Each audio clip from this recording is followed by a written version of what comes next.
Everyone, एक बार फिर आपके साथ मैं सी अंबिका रोहित गुप्ता एक नए टॉपिक के साथ contingent assets and contingent liabilities. तो स्वागत है आपका आपके favourite learning channel CA Latif academy पर। आज का टॉपिक शुरू करने से पहले मैं एक बार फिर आपसे वही बात कहना चाहती हूँ जो मैंने अपने लास्ट लेक्चर में आपसे कही थी कि आप हमेशा किसी भी नए टर्म को, किसी भी नए टॉपिक को समझने से पहले उसका आम मतलब, आम भाषा में उसका मतलब जरूर समझिए। तो मैं आपको सबसे पहले आज मतलब समझाना चाहती हूँ कंटिंजेंट का। अगर आपने कंटिंजेंट का मतलब समझ लिया तो कंटिंजेंट असेट्स और कंटिंजेंट लायबिलिटीज आपको समझने में आसानी होगी। कंटिंजेंट का आम भाषा में मीनिंग होता है कंडीशनल, बाय चांस, डिपेंडेंट, संभावित, आकस्मिक, एक्सीडेंटल, इंसिडेंटल, पॉसिबल। ये सारे शब्द आप जानते हैं, आप कंटिंजेंट नहीं जानते। तो जो शब्द मैंने आपको अभी बताए, आप ये समझिए वो उन शब्दों का जो मीनिंग है वही कंटिंजेंट का मीनिंग है। मैंने आपसे कहा कंडीशनल, जो किसी कंडीशन पे बेस्ड है, किसी चीज के होने पर बेस्ड है, वही कंटिंजेंट है।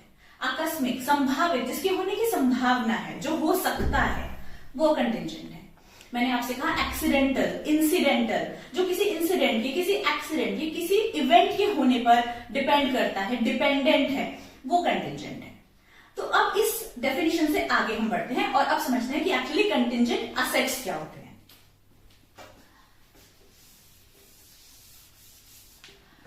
Contingent assets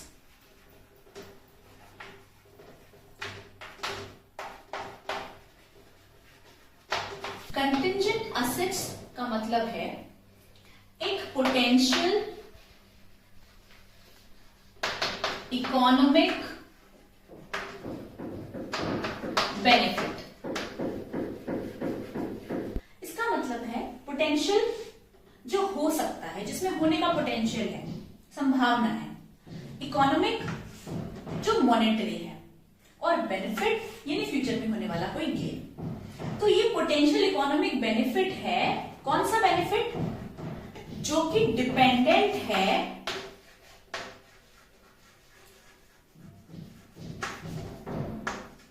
on happening of some future event। भविष्य में होने वाली किसी घटना पर डिपेंडेंट है कि ये इकोनॉमिक बेनिफिट हमें होगा या नहीं।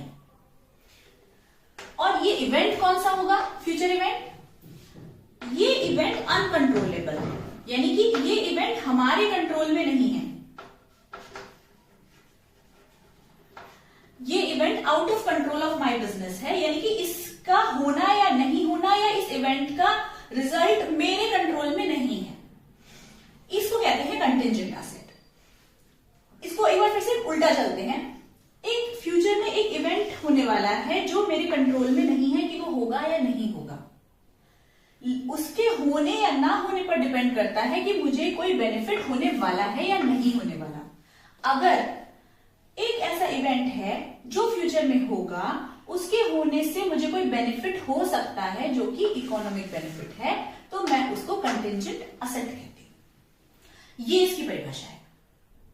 अब इसमें देखिए क्या है। कंटिंजेंट असेट के दो फीचर्स हैं। पहला, हमें नहीं पता कि फ्यूचर में बेनिफिट कितना होगा, और दूसरा, हमें ये नहीं पता कि फ्यूचर में ये बेनिफिट होगा, नहीं भी हो सकता है। इसीलिए ये कंटिंजेंट है, बिकॉज ये डिपेंडेंट है कि जब फ्यूचर में इवेंट होगा तभी वो बेनिफिट मुझे होगा। तो इवेंट होगा कि नहीं होगा, जब मुझे ये नहीं पता, तो बेनिफिट होगा या नहीं होगा ये भी मुझे नहीं पता। इसीलिए हम इसे कहते हैं कंटिंजेंट असेट। अब इस तरह के कौन से असेट्स हो सकते हैं जो कि कंटिंजेंट नेचर के हैं? पहला एग्जाम्पल है लॉ सूट।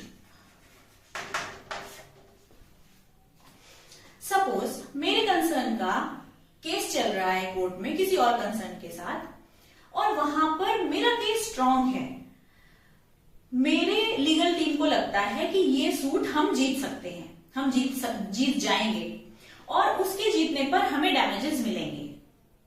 अभी केस खत्म नहीं हुआ, अभी मेरे हक में फैसला नहीं आया, अभी मुझे नहीं पता मुझे डैमेजेस मिलेंगे कि नहीं मिलेंगे या कितने मिलेंगे, लेकिन आज ये लग रहा है कि ये केस स्ट्रांग है मेरे हक में और मैं फ्यूचर में इसको जीत सकती हूँ।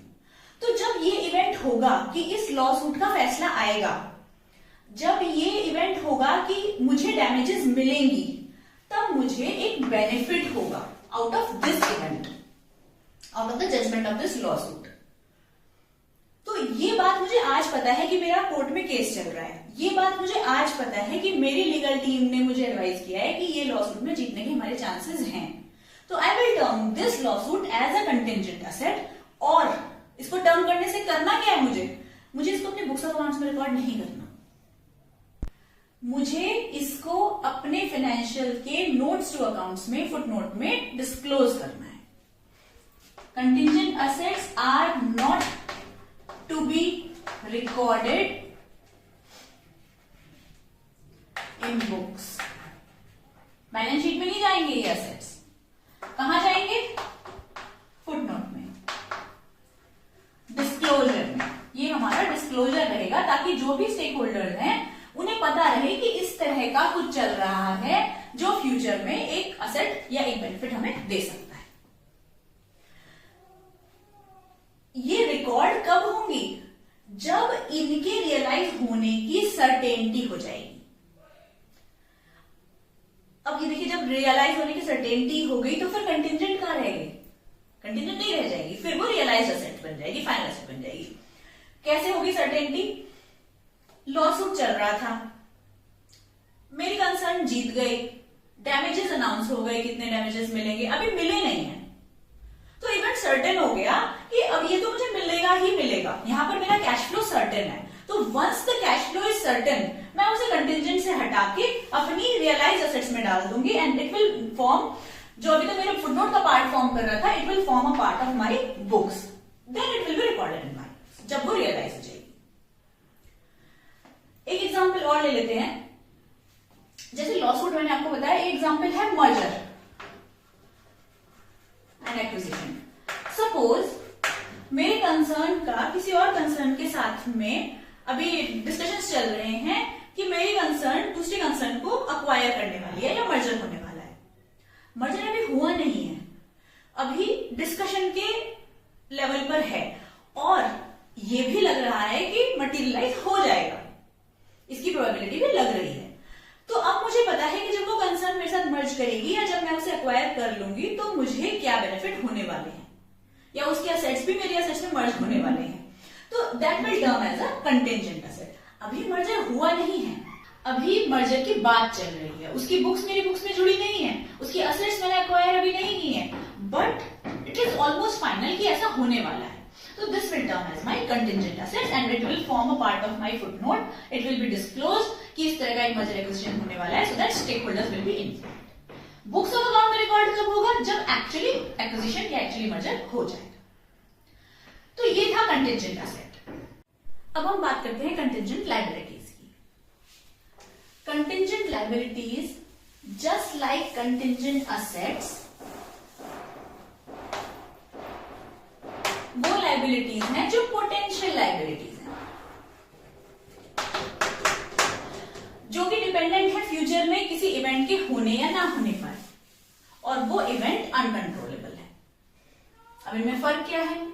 कंटिंजेंट एसेट में एक बेनिफिट होने वाला था फ्यूचर में, लेकिन कंटिंजेंट लाइबिलिटी वो है जो फ्यूचर में कोई लाइबिलिटी बनने वाली है। कंटिंजेंट लाइबिलिटीज को इन फ्यूचर इवेंट्स के होने या ना होने के लाइक्लीहुड के बेसिस पर तीन पार्ट्स में बांटा गया है। सबसे पहला प्रोबेबल, उसके बाद पॉसिबल और थर्ड रिमोट। प्रोबेबल लायबिलिटीज वो हैं जिनके होने की लाइक्लीहुड 50% से ज्यादा है, जिनका होने का चांस 50% से ज्यादा है। पॉसिबल वो हैं जो प्रोबेबल से कम है, 50% से कम उनके होने की लाइक्लीहुड है, और रिमोट वो है जिनके होने का चांस ऑलमोस्ट नहीं है। तो हम इनके बेसिस पर बांटते हैं। और क्यों बांटते हैं?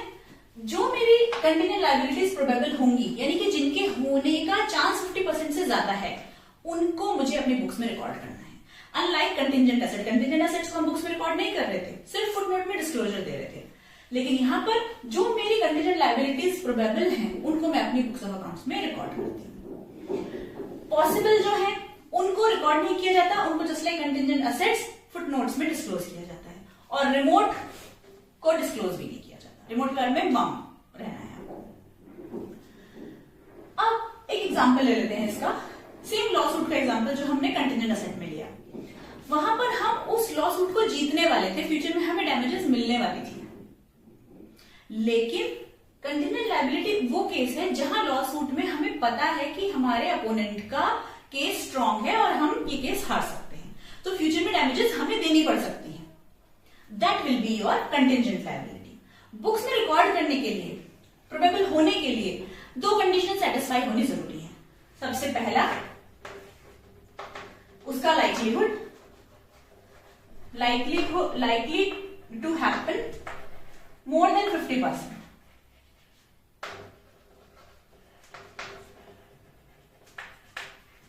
और दूसरा measurable in monetary terms। अगर measurable नहीं है तो आप कैसे करेंगे अकाउंटिंग? तो इसीलिए ये दो कंडीशन सेटिस्फाई होनी जरूरी है। इन 2 टर्म्स के सेटिस्फाई होने के बाद आप उसको प्रोबेबल मानकर उसका बुक्स में प्रोविजन कीजिए, और जो पॉसिबल है यानी कि जो आपको इतनी लाइकली नहीं लग रही हैं, उनको आप अपने फुटनोट में डिस्क्लोज करेंगे। इसका एक और एग्जांपल है, जैसे वारंटी। हमने सपोज वारंटी दी है, एग्जांपल ले लेते हैं, जैसे कि सपोज एक साइकिल मैन्युफैक्चरर है जो साइकिल की सीट्स पर वारंटी देता है 2 इयर्स की। सपोज कि 2 इयर्स में अगर गद्दी टूट गई तो वी विल चेंज दैट, और वो जो सीट है it comes for suppose 200 rupees.